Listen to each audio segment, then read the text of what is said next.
Assalamualaikum warahmatullahi wabarakatuh. Halo everyone, kembali lagi dengan saya tentunya Ida Royani dengan NIM 3430200008 dari kelas PGSD 2A Universitas Islam Sultan Agung Semarang. Nah, seperti biasanya di sini saya akan menjelaskan atau memaparkan sedikit materi dari tugas mata kuliah saya. Nah, tanpa berlama-lama lagi, kita mulai saja.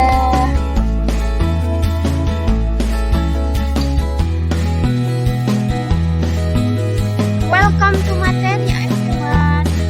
Kalau kemarin kita sudah membahas tentang strategi pembelajaran, pendekatan pembelajaran, dan metode pembelajaran. Nah, sekarang di video kali ini saya akan membahas tentang model pembelajaran IPS di SD.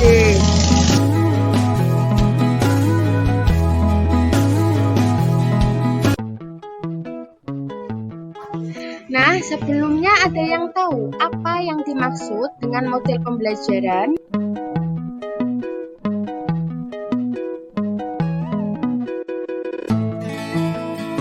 Model pembelajaran pada dasarnya merupakan bentuk pembelajaran yang tergambar dari awal sampai akhir yang disajikan secara khas oleh guru. Dengan kata lain, model pembelajaran merupakan bungkus atau bingkai dari penerapan suatu pendekatan, metode, dan teknik pembelajaran.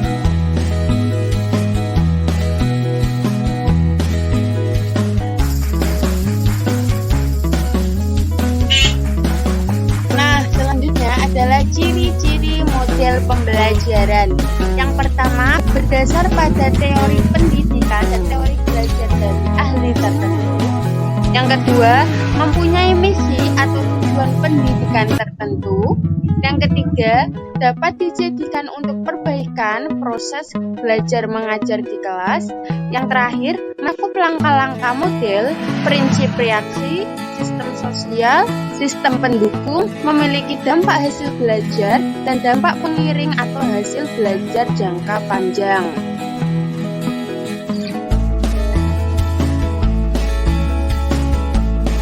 Dasar pemilihan model pembelajaran menurut Wina Sanjaya ada 4. Yang pertama, harus ada tujuan yang hendak dicapai dalam pembelajaran. Yang kedua, adanya bahan atau materi pembelajaran. Yang ketiga, terdapat karakteristik peserta didik. Yang terakhir, pertimbangan non-teknis, misalnya efektivitas atau efisiensi model pembelajaran tersebut.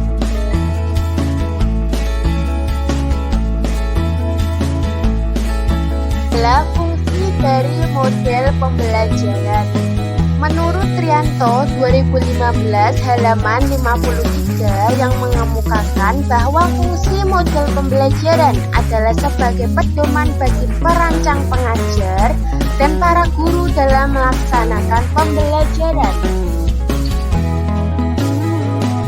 Terdapat macam-macam model pembelajaran IPS. Yang pertama adalah model inquiry, yang kedua adalah model pembelajaran VCT, yang ketiga adalah model bermain peta, yang keempat adalah model pendekatan ITM, yang kelima adalah model role playing, dan yang terakhir adalah model portofolio.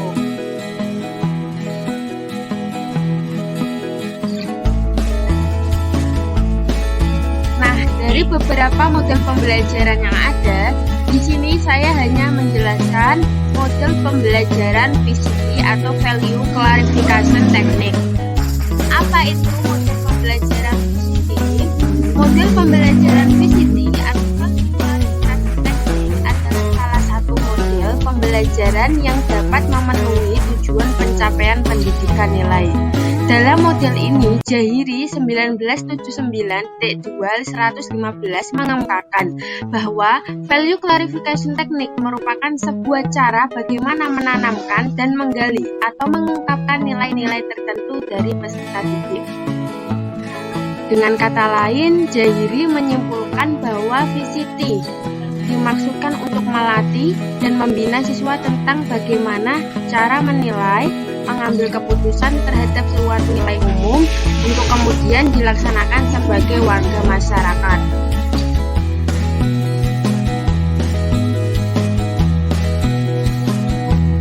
Terdapat beberapa fungsi dari proses value classification technique atau yang sering juga disebut dengan VCT. Yang pertama, mengukur atau mengetahui tingkat kesadaran siswa tentang suatu nilai. Yang kedua, membina kesadaran siswa tentang nilai-nilai yang dimilikinya, baik yang positif maupun yang negatif, untuk kemudian dibina ke arah peningkatan atau pembetulannya. Yang ketiga, menanamkan suatu nilai kepada siswa melalui cara yang rasional dan diterima siswa sebagai milik pribadinya.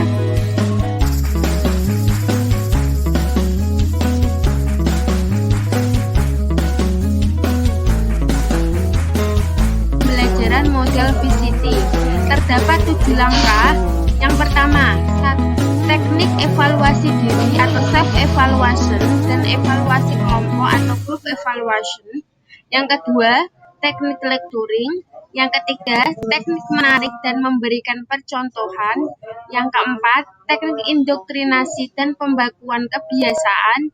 Yang kelima, teknik tanya jawab. Yang keenam, teknik menilai suatu bahan tulisan. Dan yang terakhir adalah teknik mengungkapkan nilai melalui permainan atau game. Setiap teknik akan dibahas satu persatu.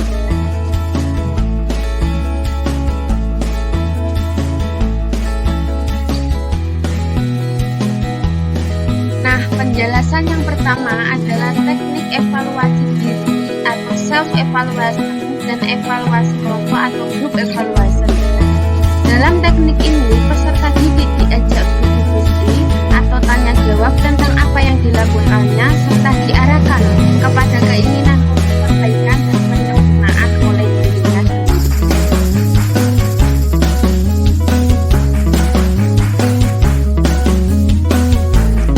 Adapun langkah-langkah teknik evaluasi dan evaluasi kelompok ada 4. Yang pertama, guru harus menentukan tema dari persoalan yang ada atau yang ditemukan oleh peserta didik.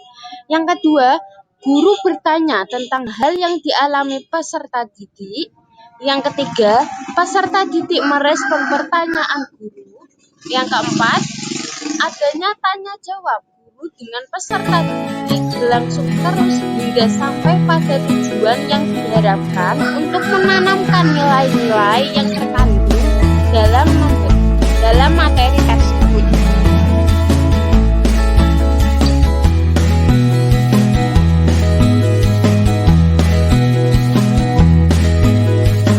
Yang kedua adalah teknik seleksi. Dalam teknik ini, guru akan bercerita dan mengangkat apa yang menjadi topik bahasanya.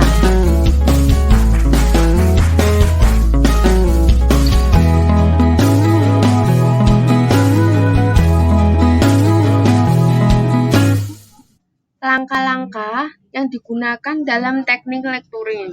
Yang pertama, memilih salah satu masalah atau kejadian yang diambil dari buku atau yang dibuat guru. Yang kedua, siswa dipersilakan memberikan tanda-tanda penilaiannya dengan menggunakan modul. Yang tiga, hasil kerja kemudian dibahas bersama-sama atau kelompok untuk memberikan kesempatan, alasan, dan argumentasi terhadap penilaian tersebut.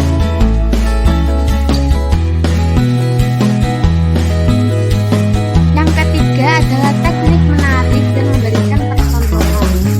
Teknik ini adalah teknik di mana guru memberikan dan meminta contoh-contoh baik dari peserta didik ataupun kehidupan masyarakat luas. Kemudian dianalisis, dinilai, dan didiskusikan. Yang keempat adalah teknik indoktrinasi dan pembakuan kebiasaan.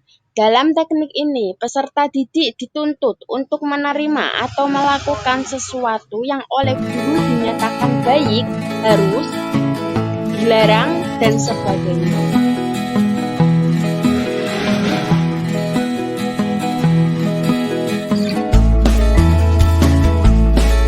Yang kelima adalah teknik tanya jawab. Dalam teknik ini, guru mengangkat suatu masalah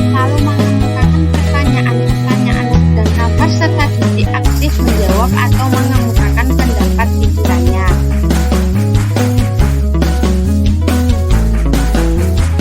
Yang keenam adalah teknik menilai suatu bahan tulisan. Dalam teknik ini, siswa membuat tulisan sedangkan guru membuat catatan di penilaiannya, atau sebaliknya. Selanjutnya, hasil kejar itu dibahas bersama atau kelompok untuk memberikan tanggapan terhadap penilaian.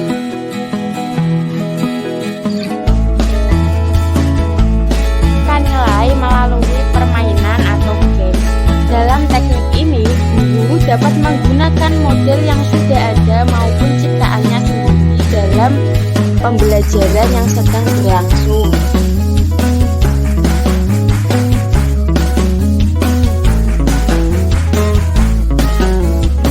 Nah, sekian materi yang saya paparkan dalam video ini. Apabila ada kesalahan kata, mohon dimaafkan, dan apabila ada pertanyaan bisa ditanyakan di kolom komentar. Semoga bermanfaat video kali ini. Saya Ida Royani mengundurkan diri. Wassalamualaikum warahmatullahi wabarakatuh. See you.